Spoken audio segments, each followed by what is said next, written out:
The courtroom doors creaked open, and in walked Trouble. She wasn't nervous, she wasn't humble. She was smirking, chewing gum and scrolling through her phone like this was a coffee shop and not a courtroom. Her name was Chloe Reynolds, and she had no idea that within minutes she'd be caught in a lie she couldn't escape.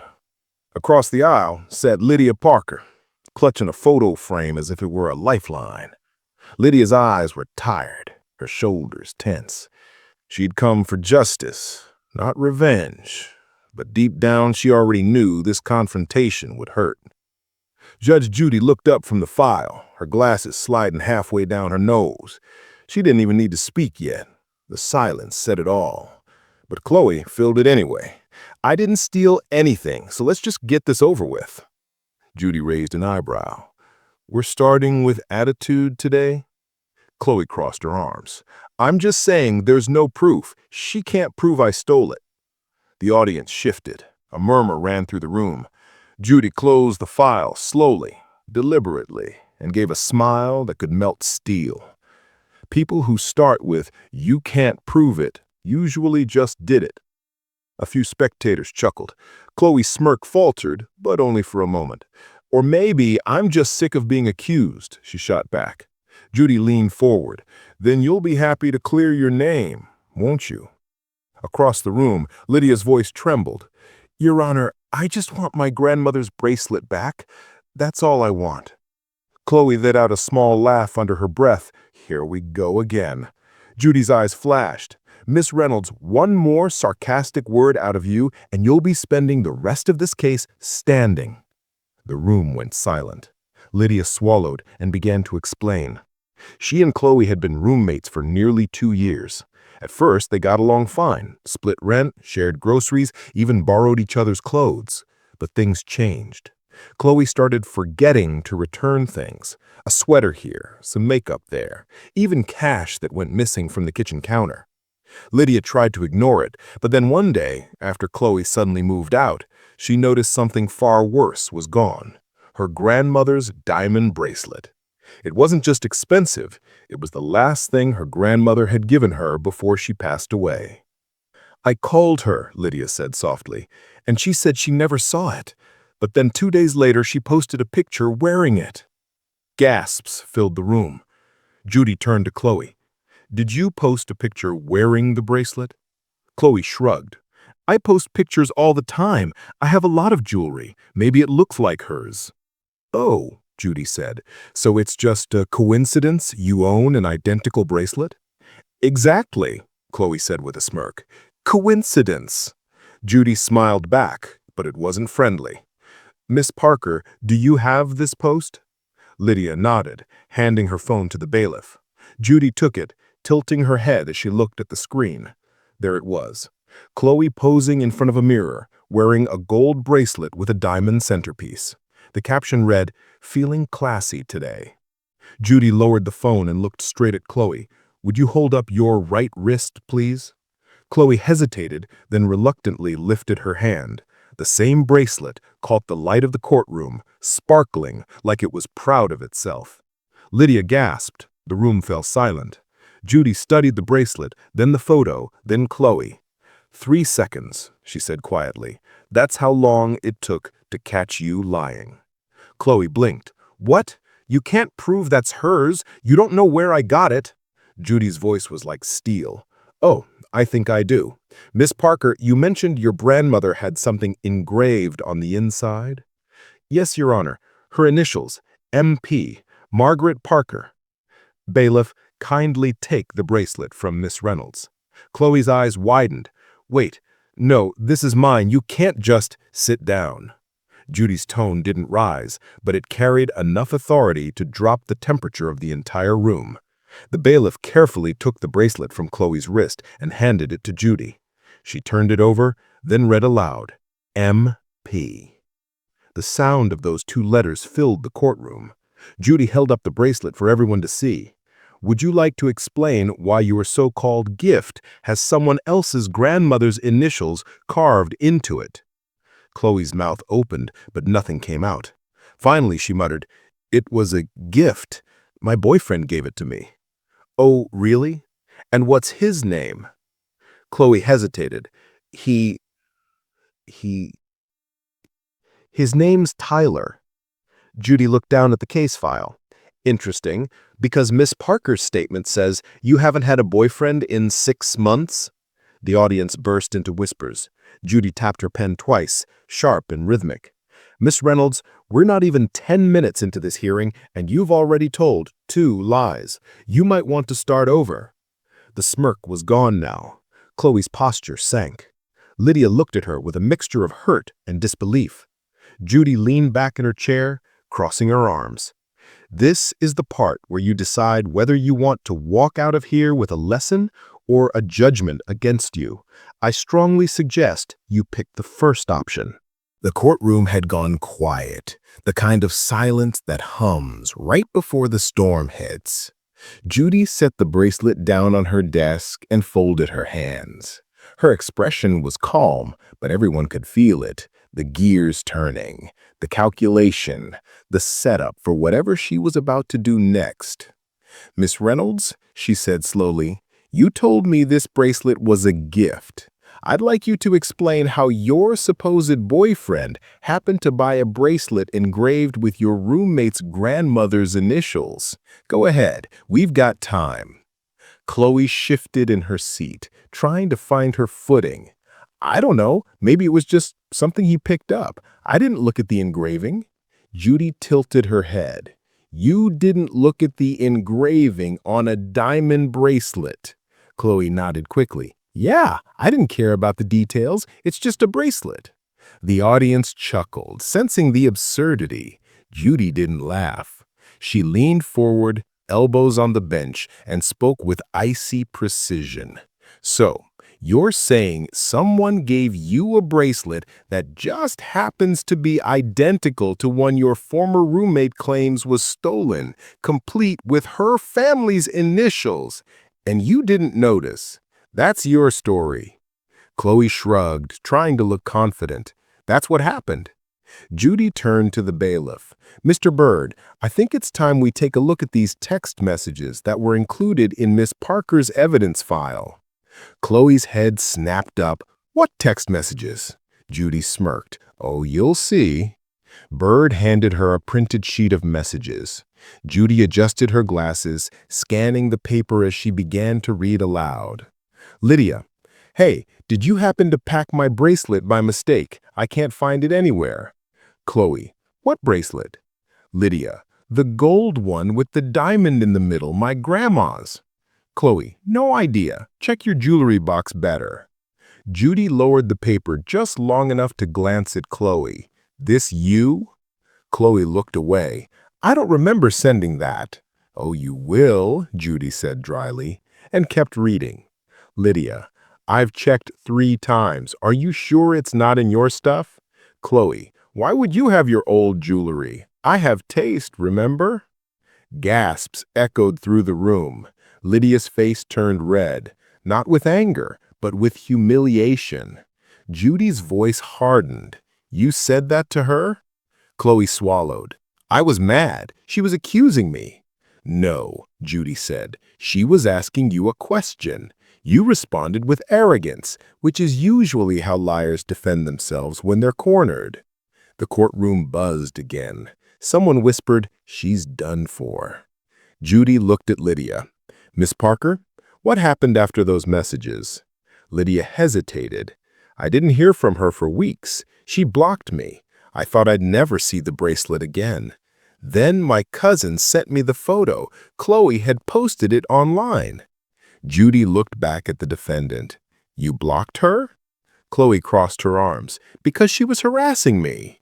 Judy raised an eyebrow. Asking about stolen property is harassment now? Chloe opened her mouth to respond, but Judy's hand shot up. Don't answer that. You'll only make it worse. The bailiff hid a smirk. Judy turned her attention back to the file. Let's talk about timing. Miss Parker says you moved out on the 3rd of the month. She reported the bracelet missing on the 5th. You posted your photo on the 7th. Chloe's jaw tightened. Coincidence. Coincidence, Judy repeated, almost to herself. Do you know how many times a week I hear that word in this courtroom? Almost every day. And you know what it means every single time? Someone's about to lose. The gallery burst into soft laughter. Lydia watched, silent, still clutching the empty photo frame. Judy continued, voice calm but cutting. Now, you said earlier your boyfriend gave it to you. What's his last name? Chloe hesitated. I don't think that's relevant. Oh, it's relevant, Judy said. If he gave it to you, he exists. And if he exists, we can call him. Chloe stared straight ahead, pretending not to hear. Mr. Bird, do we have a last name on this mysterious Tyler? Bird checked the file. No, Your Honor. Plaintiff says she never met him. Judy nodded. That's convenient. You see the problem, Miss Reynolds? Every time I ask for something that would prove your story, it vanishes, just like the bracelet did. The audience murmured again. Chloe tried to smile, but it was trembling at the edges now. You're twisting things. Judy laughed once. I don't need to twist anything. You've already tied yourself into a knot. Even Lydia cracked a faint smile at that. Judy leaned back in her chair. Let me tell you something, Miss Reynolds. People think lying in this courtroom is easy. They think if they smile enough or act confident enough, I'll fall for it. You're not the first person to underestimate me, but you might be the last one who does it with a diamond bracelet on her wrist. The audience broke into a wave of applause before Judy raised her hand for silence. Now, she said, I'm going to give you one last opportunity to tell the truth before we continue. Did you take Miss Parker's bracelet? Chloe's eyes darted. No! Judy stared at her. 1 second, 2 seconds, 3. Then she smiled, not with humor, but certainty. That's strike 3. The tension in the room shifted. Lydia knew it. The gallery knew it. Even Chloe felt it. Judy had made up her mind. Bailiff, Judy said, bring me the rest of her photos from evidence. I want to see every piece of jewelry this young woman owns. As Bird walked over, Chloe whispered under her breath, this is ridiculous. Judy's eyes narrowed. Say that louder, I dare you. The whisper turned to silence. When Bird handed over the printed images, Judy started flipping through them one by one. Selfies, party shots, mirror photos, Chloe posing with different necklaces, rings, watches. But something stood out. Judy tapped one with her pen. This picture, she said. Where was this taken? Chloe hesitated. At Lydia's old apartment. Judy's head tilted. Interesting. And what's that on the dresser behind you? Chloe squinted at the photo. I don't know, probably her stuff. Why? Judy turned the photo toward Lydia. Miss Parker, is that your jewelry box? Lydia's eyes widened. Yes, that's my dresser, and that's the same jewelry box the bracelet was in. Judy smiled, small and deadly. Miss Reynolds, you might be surprised how much people reveal when they're too busy admiring themselves. The audience buzzed again, the energy electric. Chloe leaned back, defeated but not ready to admit it. This is not proof. Judy set the photo down carefully. Oh, it proves plenty. It proves you were at the scene where the bracelet went missing. It proves you were still taking pictures there after you moved out. And it proves one other thing. She paused just long enough for everyone to lean in. You care more about showing off than you do about telling the truth. And with that, Judy leaned back in her chair, calm as ever, as Chloe's fake confidence finally began to crack. The air in the courtroom had shifted. What started as arrogance was now panic wrapped in silence. Chloe sat stiffly, fingers digging into a purse strap. Lydia looked at her, not smugly, not angrily, but with a quiet sadness. She had once trusted this person. She had once called her a friend. Judge Judy watched Chloe for a long moment before speaking. "Miss Reynolds, I've seen a lot of people try to bluff their way through this courtroom. Some think confidence can outtalk the truth, but I have a radar for nonsense, and right now, it's beeping like a car alarm." The audience laughed softly. Judy didn't smile. "So, since you have no receipt, no proof of ownership, and your timeline keeps changing, I'm going to assume the obvious until proven otherwise." Chloe crossed her arms. "You can't just assume things." Judy's tone dropped. "Oh, I can, and I will, based on your own evidence." Chloe sank lower in her chair, muttering something under her breath. Lydia's eyes darted immediately to her. "What was that?" "Nothing," Chloe said quickly. "I thought so," Judy said. "Now, Miss Parker, I understand you also submitted a statement from a neighbor." Lydia nodded. "Yes, Your Honor, my neighbor, Mrs. Alvarez. She saw Chloe coming back into the apartment building 2 days after she moved out." The audience perked up. Judy's eyes sharpened. "Really? And what were you doing there, Miss Reynolds?" Chloe blinked fast. "I wasn't there." Judy turned to the bailiff. "Bring Mrs. Alvarez in, please." The bailiff opened the door, and in came a small, elderly woman with silver hair tied neatly back and a bright floral scarf around her neck.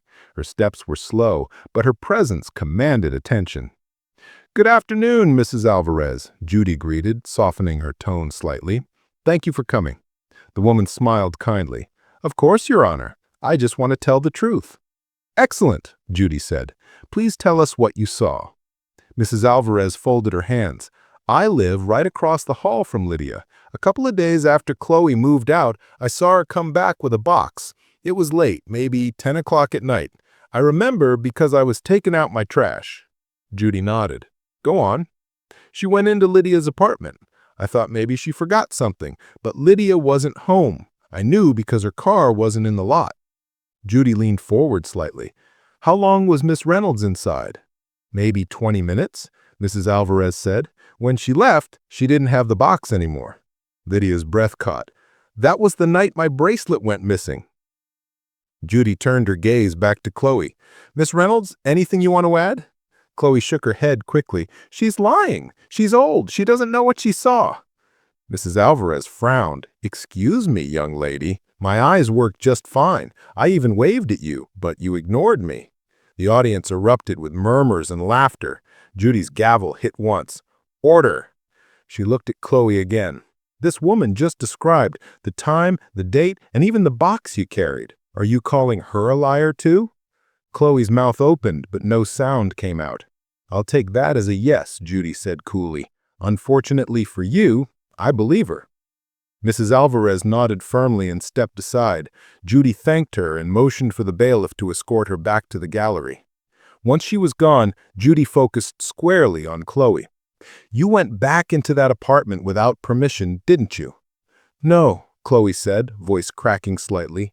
"Yes, you did," Judy said, cutting her off. "And you took that bracelet because you thought no one would notice. You thought a small heirloom didn't matter. But you didn't count on Miss Parker having witnesses. You didn't count on leaving a trail." Chloe's hands fidgeted on her lap. "I didn't—" "Save it," Judy said. "You're digging your own hole faster than I can stop you." Lydia looked down at her photo frame again, whispering softly, "That bracelet was all I had left of her."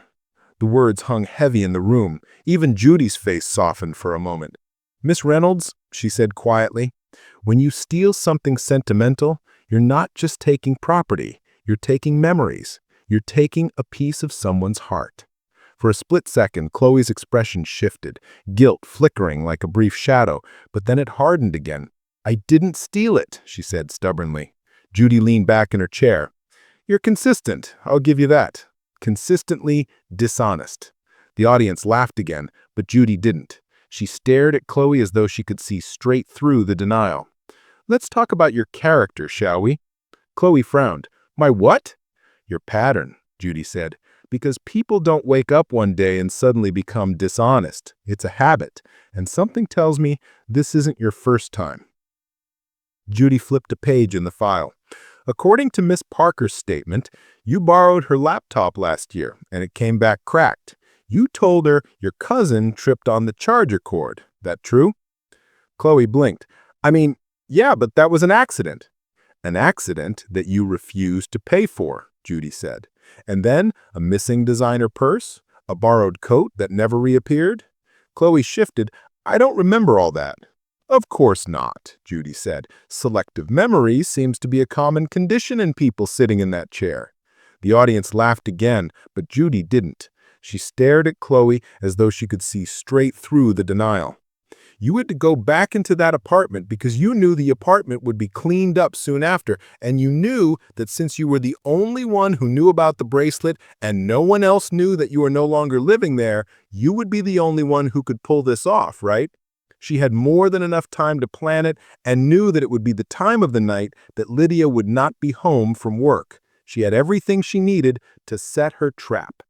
Chloe finally snapped. You don't know me. Everyone just believes her because she's crying.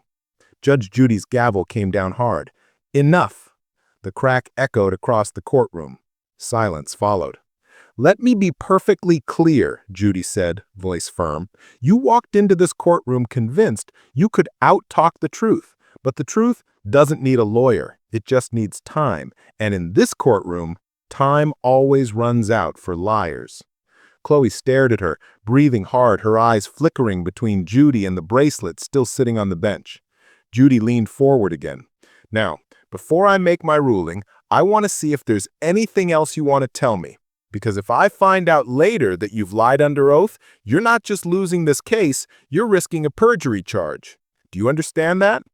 Chloe swallowed, nodding slightly. Good, Judy said. Then take a deep breath, think about your answer, and decide what kind of person you want to be for the next 3 minutes. The entire courtroom waited. Even the air seemed still. And for the first time, Chloe didn't speak. The silence in that room was almost eerie. You could hear the ticking of Judy's pen against her notepad. Chloe sat frozen, the edges of her defiance fraying like paper and water. Lydia watched, waiting, hoping for the truth she deserved but no longer expected to hear. Finally, Judy spoke. Ms. Reynolds, when people are backed into a corner, they reveal who they are. You can come clean, show a shred of decency, or you can double down and make this worse. Chloe's jaw tightened. I already told you I didn't steal anything. Judy nodded slowly. Then you're choosing the second option. The audience murmured, a low wave of disapproval that filled the room. Judy didn't silence them this time. She let it hang there, a reflection of the defendant's choices. All right, Judy said at last, let's talk about the one thing liars always forget, technology. You claim you didn't steal the bracelet, correct? Yes, Chloe said flatly. And you also said the photo Lydia provided was from before you moved out of the apartment. Yes. Judy leaned forward. Then explain this. She gestured to the bailiff, who stepped forward with a printed image. Judy held it up. This is a screenshot from your social media account, time-stamped 4 days after you left Miss Parker's apartment. You're wearing the bracelet, the same one sitting right here on my desk. And unless ghosts are using your profile, I'd say that's your post. Chloe's face drained of color. That's not mine. Someone must have hacked me. Laughter rippled through the room. Judy's expression didn't move an inch. Of course, the mysterious hacker who logs in just to upload photos of you wearing stolen jewelry. It's possible, Chloe said defensively. Possible, Judy repeated, voice dripping disbelief.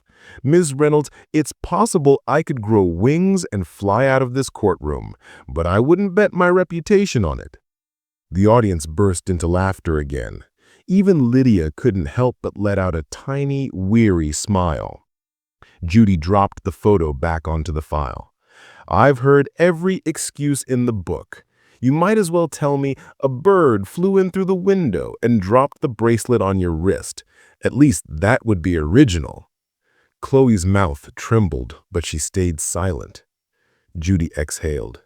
Ms. Reynolds, you're not fooling anyone anymore. What you're doing is wasting time, mine, Miss Parker's, and this entire courtroom's. Lydia took a shaky breath. Your Honor, I just want my grandmother's bracelet back and to move on. I don't need money. I just need closure. Judy looked at her. And you'll get it. She turned back to Chloe. But before I close this case, there's one more piece of evidence that deserves a look. Something from your own words. Chloe frowned.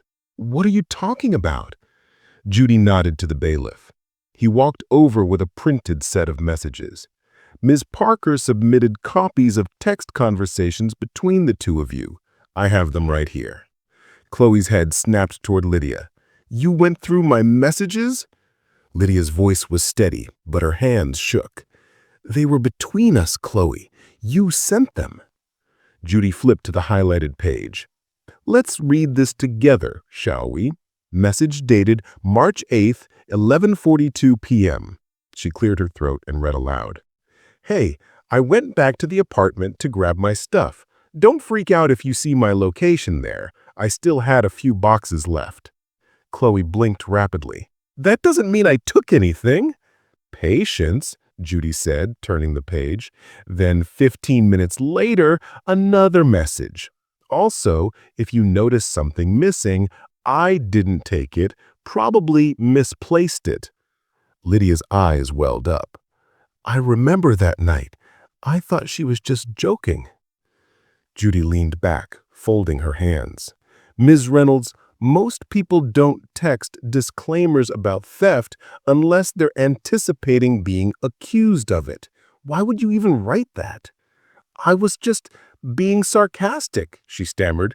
You know, joking. Judy's tone was calm, razor sharp. You don't strike me as the type who jokes about stealing. The audience murmured in agreement. Chloe looked cornered, her confidence finally collapsing. She pressed her palms together, shaking her head. I didn't mean for it to go this far. There it is, Judy said softly, the closest thing to honesty we've heard from you all day. Lydia's lip trembled. Why, Chloe?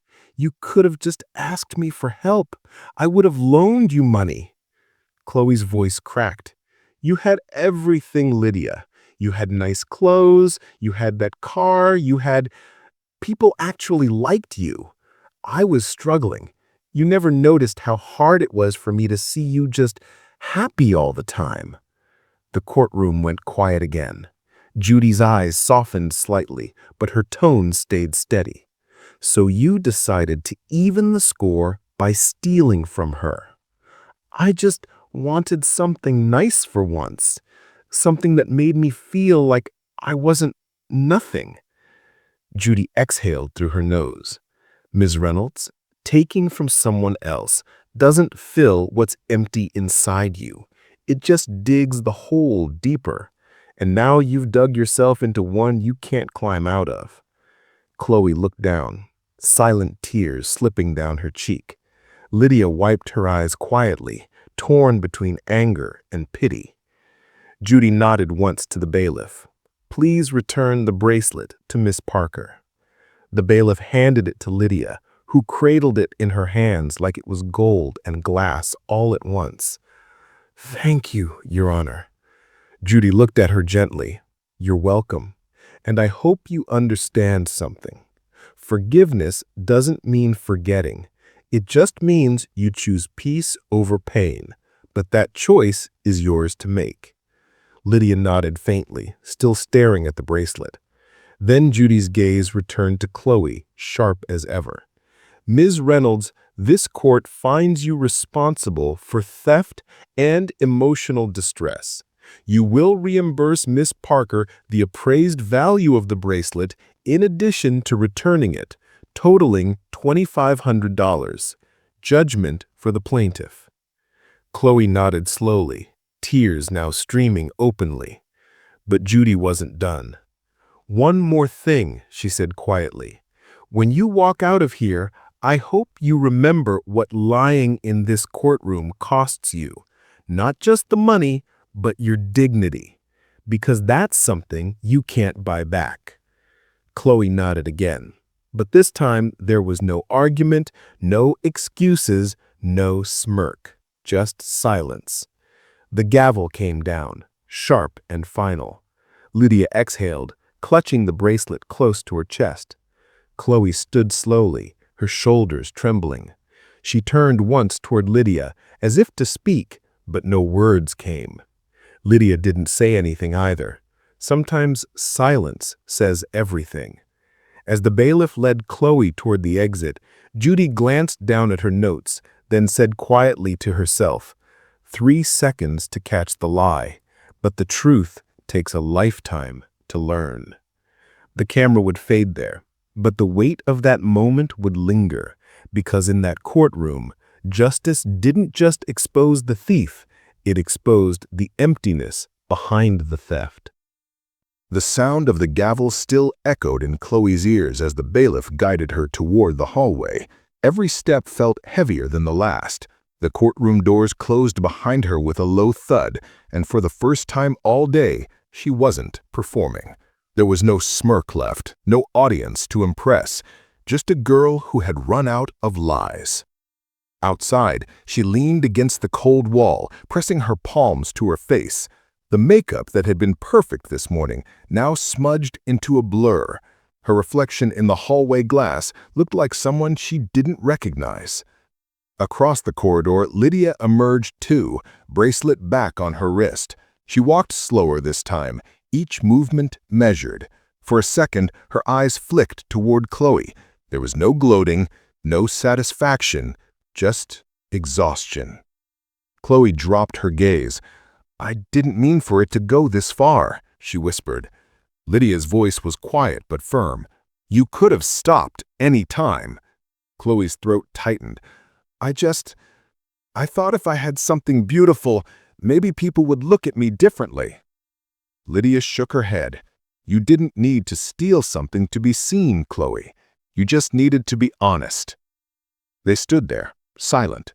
Two people who once shared a home, now divided by something as small as a bracelet and as deep as betrayal. Finally, Lydia turned to leave. "I hope you fix things for yourself," she said softly, "because you're the only one who can." Chloe watched her go, the sound of Lydia's heels fading down the hall like a slow heartbeat. She didn't chase after her. She couldn't. The truth had already done what no argument ever could. Inside the courtroom, Judge Judy sat back in her chair. The bailiff had already cleared the room, but she hadn't moved yet. The file still sat open before her, the photos, the receipts, the handwritten notes. She ran a finger down one line and sighed. It wasn't about jewelry. It never was. These cases, she thought, were always about something deeper: pride, envy, desperation, pain. The bracelet was just the spark that lit it up. She leaned back, staring up at the ceiling for a moment. 3 seconds, she muttered to herself again, and it was all right there. The truth had shown itself in Chloe's eyes before she even spoke. That's what experience did. It made you fluent in human nature. Judy had seen that same look in 100 faces before. The fear of being caught, the stubborn refusal to admit it, the desperate hope that denial might change reality. But it never did. The bailiff stepped back in quietly. "You want me to bring in the next case, Judge?" She blinked, returning to the present. "Not yet," she said. "Give me a minute." He nodded and stepped out again. She looked down at the bracelet resting in the evidence bag, ready to be returned to Lydia. It sparkled faintly, even through the plastic. "It's always the little things," she said under her breath. "They think nobody will notice, but the truth always leaves fingerprints."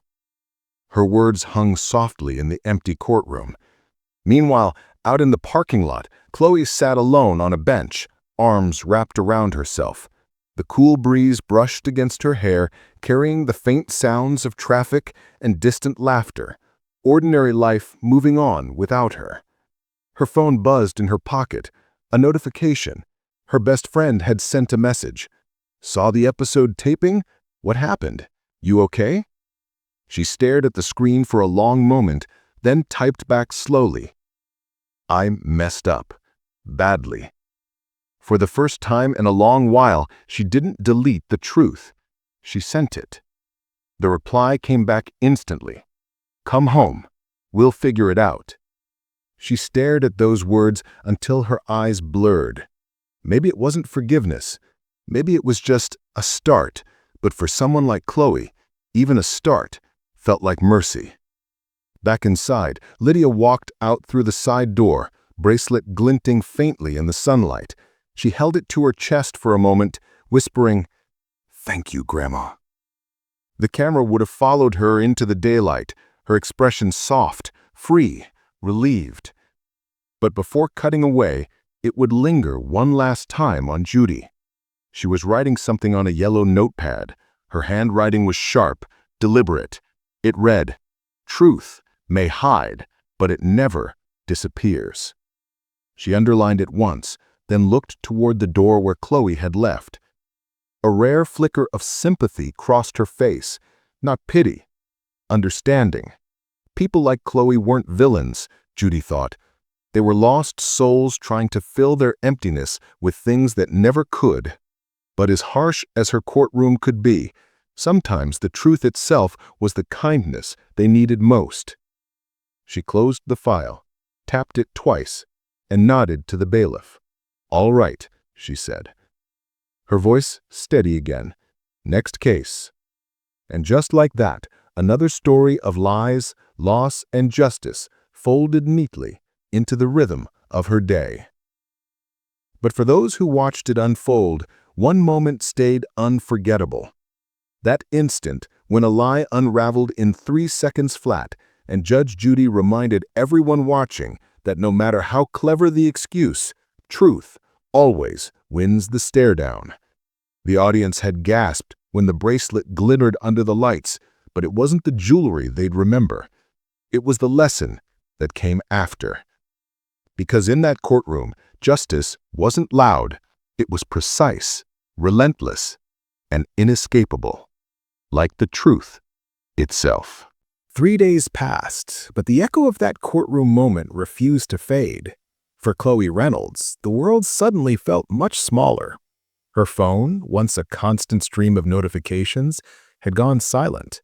The messages she used to scroll through mindlessly, plans, compliments, little moments of attention, were gone. People had seen the episode. They'd seen her lie. She sat at the edge of her bed in her small apartment, staring at the unopened mail on her dresser. Her rent reminder, a job application, a letter from her bank, all reminders of the life she'd tried to keep up appearances for. The bracelet, well, that was gone, and so was the illusion. A knock came at the door. She hesitated, then opened it. It was her best friend, Kelsey. She held 2 coffees and that same careful look people wear when they don't know whether to hug or scold. "I didn't think you'd actually answer," Kelsey said. "I almost didn't," Chloe admitted quietly. "You look, tired." "I feel worse." They sat on the couch, the silence stretching. Finally, Kelsey spoke. "I watched it." Chloe winced. "Yeah, everyone did." Kelsey's tone softened. "They're all talking about how fast Judy caught you lying. 3 seconds. They even turned it into a clip online. It's got millions of views." Chloe groaned, covering her face. "Perfect. I'm a meme." "It's not all bad," Kelsey said. "Some people said they felt sorry for you." "Yeah," she muttered. "Until the comments section, then they didn't." Kelsey hesitated. "You did lie, though." Chloe nodded slowly, the admission heavy but freeing. "I know. I kept thinking I could talk my way out of it, like I always do. But when she looked at me," she paused, remembering that cold, sharp stare. "It was like she could see right through me, like she already knew everything." "She probably did," Kelsey said gently. "That's what she does." Chloe exhaled. I used to think lying made things easier, but now I see it just delays the crash." Kelsey nodded. "So what are you going to do now?" "I don't know," Chloe said honestly. "Apologize to Lydia if she'll even listen, and maybe get some help. I need to fix whatever made me think stealing was the only way to matter." Kelsey smiled faintly. "That's a start." Meanwhile, across town, Lydia sat by her window with a cup of tea and the bracelet on her wrist. The sunlight danced off its gold edges, the diamonds catching tiny sparks of light. She traced her finger over the initials, MP, and smiled. It didn't hurt as much anymore. Not because the betrayal had faded, but because she had chosen to let go of the anger. Her phone buzzed on the table. A message from an unknown number. The preview read, "I'm sorry." She hesitated, her chest tightening. She opened it. "You don't have to reply. I just wanted to say it. I was wrong. You were kind to me when no one else was, and I threw it away. I'm sorry." There was no name, but she didn't need one. She set the phone down, exhaling slowly. For the first time since all this began, she felt peace. Later that evening, Lydia walked through the park near her apartment. Kids played in the grass, couples strolled by, dogs tugged at their leashes. The ordinary rhythm of life went on, and she was part of it again. She touched the bracelet once more and whispered, "It's over." And in her heart, it was. Back in the courthouse, Judge Judy was in her chambers. The cameras were gone, the lights dimmed, and the file for the Reynolds versus Parker case sat at the edge of her desk. She had dozens more stacked beside it, each representing another day, another pair of lives colliding over something broken. But this one lingered with her. She flipped it open again, reading through her own notes. Defendant, dishonest, defensive, plaintiff, patient, credible, motive, insecurity. She underlined that word twice. Insecurity. That, she thought, was the root of half the cases she saw. People didn't steal because they wanted the thing. They stole because they wanted to feel like they mattered. She leaned back, looking out the small window. The city lights flickered outside. A reminder that truth didn't always shine bright. It just needed to be steady. The bailiff knocked gently and poked his head in. "You still here, Judge?" she said. "Always," with a faint smirk. He stepped inside, placing a cup of tea on her desk. "You had another good one today. That girl, Chloe, she looked like she might actually learn something." Judy nodded. "Maybe. If she's smart, she'll take that embarrassment and turn it into change." "You think she will?" Judy looked back down at the open file, her expression soft but unreadable. "I think people surprise you. The ones who get caught lying the worst sometimes end up being the most honest later. Shame can wake people up faster than kindness." The bailiff chuckled. "You've got a saying for everything." Judy smiled faintly. "When you've been doing this as long as I have, you start seeing the patterns. Same stories, different faces." He nodded. "Well, at least justice was served." Judy picked up the file and tapped it once against the desk. Justice isn't about winning. It's about truth showing up when lies think they've already won. The bailiff grinned. "That's one for the quote board." "Write it down," Judy said, standing. "I like that one." She grabbed her coat, flicked off the light, and walked out of her chambers. The hallway was quiet except for her heels clicking softly on the floor, a sound that had become its own kind of punctuation mark in the halls of truth. As she passed the courtroom door, she paused just long enough to glance through the small window. The benches were empty now, the stage reset for the next day. But somewhere out there, she knew two women had just learned something they couldn't have learned any other way. One learned that forgiveness is strength. The other learned that honesty is freedom. And Judy? She just kept doing what she always did, turning the noise of lies into the music of truth, one case at a time. The next morning, the city woke like nothing had changed. But for Chloe Reynolds, everything had. The weight of public humiliation had done something strange to her. It stripped away the layers she'd built her life on.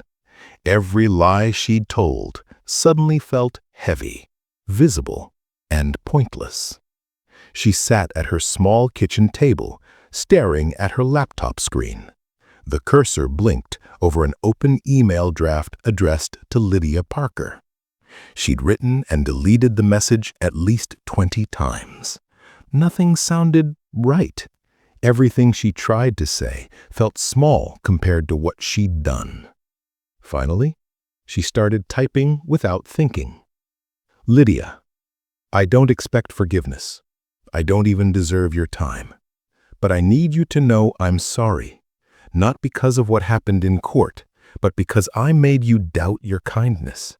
You trusted me, and I made that a mistake. I wish I could undo it. I can't, but I'm trying to become someone who wouldn't do it again. She read it 3 times before hitting send.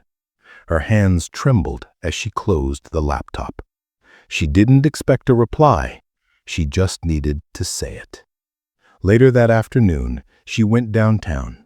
She had an appointment, her first one, with a counselor at a local community center. It wasn't court-ordered. No one told her to go. She just needed to talk to someone who didn't already know her story from the internet. The counselor, a calm woman with kind eyes, listened quietly as Chloe spoke about the bracelet, the lies, the envy that had twisted itself into something ugly. I think I just wanted to be seen, Chloe admitted. Lydia always had people who noticed her, not because she was loud, but because she was good. I wanted to feel that too. And you thought taking something that belonged to her would make you feel it, the counselor asked softly. Chloe nodded, tears in her eyes. I know how stupid it sounds now. I just didn't know how to be enough without pretending. The counselor smiled gently. Then this is the start. Being honest is how you start becoming enough. That night, Chloe walked home under the streetlights. For the first time in weeks, she didn't feel like hiding. Across town, Lydia was sorting through her mail when she saw an envelope with her name written by hand. No return address. She opened it carefully. Inside was a small note and a thin jewelry charm. Just a tiny gold heart, the kind you could buy at any craft store. The note read, I can't give back what I took, but I can start by giving what I owe. Honesty. Chloe. She held it for a long moment, then set it on her table beside her own bracelet. For some reason, the 2 pieces looked right together, the elegant and the humble, side by side. The next day, Lydia went to a local shelter to donate some of her old clothes. She'd been volunteering there occasionally, but this time she brought something extra, a small jewelry box. The volunteer sorting donations looked surprised. This looks valuable. It is, Lydia said softly, smiling. But maybe someone who really needs it will understand what it means. She didn't explain further. She didn't need to. Meanwhile, at the courthouse, another case was just beginning. Judge Judy walked in, robe sharp, eyes sharper. The audience hushed instantly. But something about her energy that day felt different, less stern, more reflective. The new case involved 2 brothers arguing over a car loan, both red-faced and loud. But midway through the shouting, Judy raised a hand. The silence hit like a wall. Gentlemen, she said, her tone calm but piercing. Do you know how many times I've watched people lose their dignity over the price of a thing? They blinked, thrown off by the sudden shift. It's not the money, she continued. It's always about something smaller and meaner. Pride, envy, the need to be right. She leaned forward. But you can't spend pride, and you can't pawn respect once you've thrown it away. The courtroom went still. Even the audience leaned in. Then, as if realizing she'd said enough, Judy sat back. Now, let's talk about the facts. By the end of the day, the two brothers weren't friends again, but they weren't enemies either.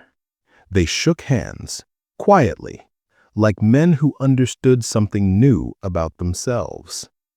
Later, in her chambers, Judy found a letter waiting on her desk. It wasn't from either of those men. It was from Chloe Reynolds. She opened it, curious. "Judge Judy, you don't know me beyond that case, but I wanted you to know your words stuck. You were right. I lied because I was scared, not because I was strong. But I've started counseling, and I'm working on making things right. I don't expect forgiveness. I just wanted you to know you changed me." Judy read the letter twice, then smiled faintly. She folded it neatly and placed it inside the file she'd kept from that day. Not because she collected trophies, but because it reminded her why she still did this after all these years. She looked up, meeting her own reflection in the window. "Every liar's just a truth that got scared," she murmured to herself. Outside, the lights of the city blinked like a heartbeat, steady, unbroken, alive. And somewhere in that city, two women were learning what justice really meant. It wasn't punishment. It wasn't revenge. It was the moment you finally faced yourself and didn't look away. The following week, the courthouse lobby was buzzing. A school group had come for a field trip. Teenagers wide-eyed at the cameras, the lights, the possibility of seeing Judge Judy in action. A few whispered, "Is she really that tough in person?" While others clutched notepads like they were about to meet a legend. Judge Judy was walking through the hallway, papers in hand, when she noticed them. She smiled faintly, slowing down. "What's all this?" she asked the bailiff. "Local high school," he said. They wanted to see how justice really works. Judy turned toward the group. "Justice, huh? That's a big word for a small courtroom." The kids laughed nervously, but she smiled, just enough to ease them. "All right, you've got me. Who's the brave one that wants to ask the first question?" A girl in a red jacket raised her hand. "Do you ever feel bad when people cry after you call them out?" The question hung in the air. Even the bailiff raised an eyebrow. She crossed her arms, thinking. "I don't like making people cry," she said finally, "but I like lies even less.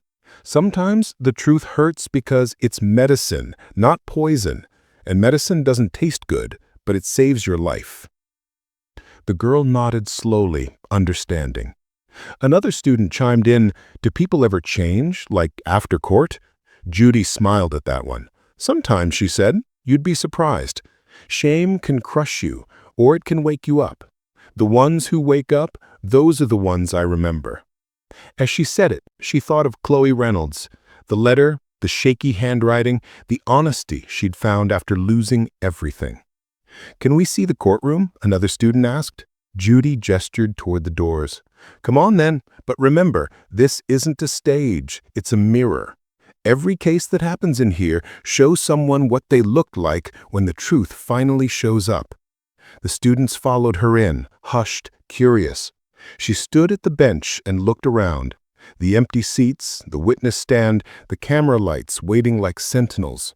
"This room doesn't care who you are," she said quietly. "It only cares what you do. And if you lie in here, it will catch you faster than you can blink." The students glanced at each other, a little uneasy. Judy smiled again. "That's a good thing, because truth, once you face it, sets you free, even from yourself." After they left, she sat at her bench for a moment longer than usual. She didn't know why, but she felt the weight of something she couldn't name. The years, maybe. The thousands of cases. The faces that blurred together until only the lessons remained. She thought about Lydia, the quiet dignity, the forgiveness that had replaced bitterness. about Chloe, the broken pride, the new humility. She realized that every case was a reflection not just of the people standing before her, but of herself. When she was younger, she thought justice meant catching the lie. Now she knew it meant understanding why the lie was told in the first place. Outside, the courthouse clock chimed 3 times. She stood, gathered her notes, and headed toward her chambers. But before she reached the door, she noticed a strange thing. An envelope taped on the bench. No name, just a small, hand-drawn heart. Curious, she opened it. Inside was a photo, a woman standing beside a donation table at a community shelter. On her wrist was a thin gold bracelet, next to a simpler heart charm. Both glimmered faintly in the sunlight. On the back of the photo, a note was written in clean handwriting. "Thank you for reminding me that truth can rebuild what lies destroy. LP." Judy stared at it for a long time. Then she smiled. It wasn't often she got to see what came after justice. She slipped the photo into her desk drawer, alongside Chloe's letter. 2 stories, 2 endings, both still unfolding. That night, as she left the courthouse, the city lights shimmered off the glass doors. The streets hummed with the quiet sound of people going about their lives, some honest, some not yet, all learning their own lessons one day at a time. Judy stepped outside and took a deep breath. She wasn't just a judge, she was a witness to the worst and best of what people could be. And for all the shouting, lying, and stubbornness she saw, moments like these, small, quiet, human moments, were what kept her coming back. She locked the courthouse door behind her, the key turning with a soft click that echoed like the final word in a long conversation. Tomorrow there would be another case, another story, another lie waiting to be unmasked. But tonight, for once, that didn't matter. Because somewhere out there, 2 women had learned that truth isn't just what you tell the world, it's what you finally tell yourself. The next morning, sunlight spilled through the courthouse windows, golden and quiet. The city outside was just waking up. In the distance, car horns, coffee cups clinking, the soft murmur of people starting over again. Judge Judy walked through the hallway with her usual brisk pace, but something about her felt lighter. Not softer, never that, but thoughtful. The file for Reynolds versus Parker sat on her desk, still open. She never closed that one, not because of the case itself, but because of what it had left behind. She sat down and stared at the first page again. The words defendant, dishonest, defensive were underlined. Below that, plaintiff, patient, credible. And next to it, in her own handwriting, motive, insecurity.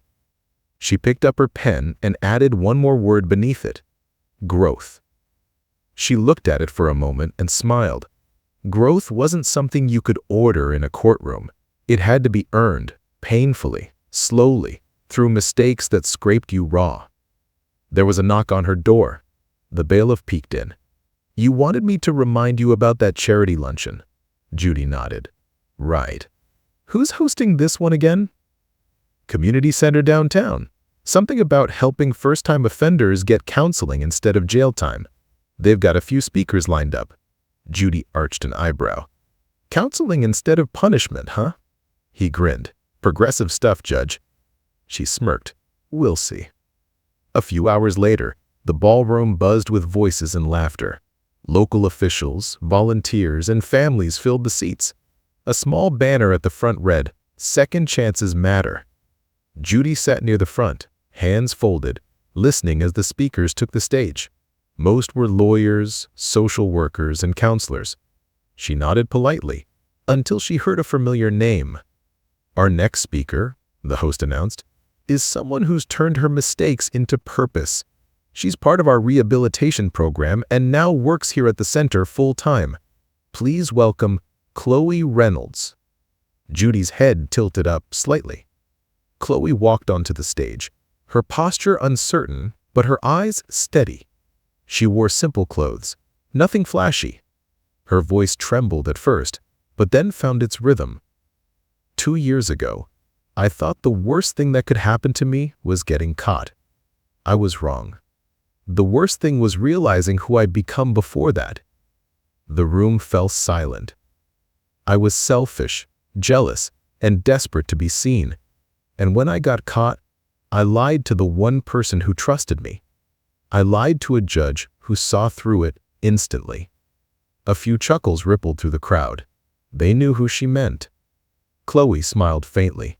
That day wasn't my punishment. It was my rescue. Because being exposed forced me to face myself. It made me start over. And now I help others who feel like they've run out of chances, because I was one of them. The audience clapped softly. Judy watched in silence, her eyes unreadable. Chloe continued. The bracelet I stole wasn't valuable because of the gold or the diamonds. It was valuable because it meant something to someone who loved me. And when I gave it up, I thought I'd lost everything. But I gained something I never had before. Honesty. She paused, her voice thick. To Judge Judy, wherever you are, thank you for not letting me hide behind my lies. The applause that followed wasn't loud. It was deep, the kind that came from people who understood. Judy didn't stand. She didn't wave or announce herself. She just sat quietly, letting the sound wash over her. When it was over, she slipped out before anyone could stop her. Outside, the afternoon sun was warm, the sky impossibly clear. She walked slowly down the sidewalk, heels tapping lightly against the concrete. For once, she wasn't rushing anywhere. At a small flower stand on the corner, she stopped. The vendor smiled. "You look like someone who appreciates lilies," he said. "Maybe," she replied, glancing at the white petals. "They remind me that beauty can grow after storms." She bought a single lily, tucked it into her bag, and kept walking. That evening, she returned to the courthouse, empty now, quiet as a church. She walked into her chambers and placed the lily in a glass of water beside the photo from Lydia and the letter from Chloe. Then she sat down and whispered, almost to herself, "Sometimes justice is about punishment. But the best kind, the kind that lasts, it's about awakening." The silence in the room felt different this time. Not heavy, peaceful. The courthouse lights dimmed as the day ended. Outside, the skyline glowed, steady and bright. And in that glow, 3 stories intersected quietly. A judge, a thief, and the woman who forgave them both in her own way. Each had found something they didn't have before: truth, forgiveness, and peace. Judy stood, gathering her coat, ready to leave once more. She glanced at the desk one last time, at the lily and the 2 mementos. "That'll do," she murmured. Then she turned off the light and walked out, the door closing softly behind her. The camera of the mind might linger there, on that desk, that flower, that faint hum of justice done right, because truth doesn't always roar. Sometimes it just sits quietly, waiting to be heard. And as the final image fades, one line remains, the lesson Judge Judy lived by every day of her life. You can lie to anyone else in the world, but the day you lie to yourself, the verdict's already written.